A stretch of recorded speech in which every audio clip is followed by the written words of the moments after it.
நீதிமான் அசைக்கப்படுவதில்லை என்று வேதம் சொல்லுகிறது. எத்தனை எகிப்தியர் உன்னை பின்தொடர்ந்து வந்தாலும், எத்தனை பார்வோனுடைய ரதங்கள் குதிரைகள் உன்னை பின்தொடர்ந்து வந்தாலும் நீ அசைக்கப்படுவதில்லை. உன்னை சுற்றிலும் உள்ளவர்கள் அசைக்கப்படுவார்கள், ஆனால் நீ அசைக்கப்படுவதில்லை. எனக்கு அடைக்கலமாய் இருக்கிற உன்னதமான தேவனை உனக்கு நீ தாபரமாய் கொண்டாய்.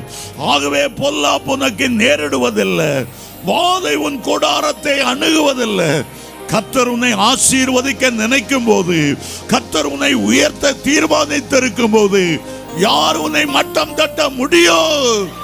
உனக்காக வழக்காடுகிறவர் ஒருவர் உண்டு, உனக்காக யுத்தம் செய்கிறவர் ஒருவர் உண்டு, உனக்காக பரிந்து பேசுகிறவர், உனக்காக யாவையும் செய்து முடிப்பார். சிலுவையில் அவர் உனக்காக யாவையும் செய்து முடிக்கவில்லையா?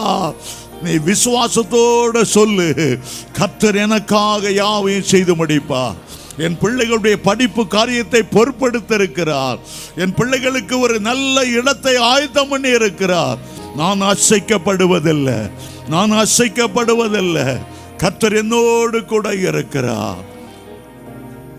ஆண்டவர் சொல்லுகிறார், முதலாவது என்னுடைய ராஜ்யத்தையும் நீதியும் தேடுங்கள். முதலாவது கர்த்தர், முதலாவது அன்பு கர்த்தருக்கு, முதலாவது வருமானம் கர்த்தருக்கு, முதல் காரியம் என் வாழ்க்கையில் ஜெபம் கர்த்தருக்கு நான் கொடுப்பேன். நான் நடக்கும்போதும் ஜெபம் பண்ணி கொண்டே போவேன், ஸ்தோத்திரம் பண்ணி கொண்டே போவேன். முதலாவது தேவனுடைய ராஜ்யத்தையும் அதன் நீதியும் தேடுங்கள், அப்பொழுது எல்லாவற்றையும் கூட கொடுப்பார்.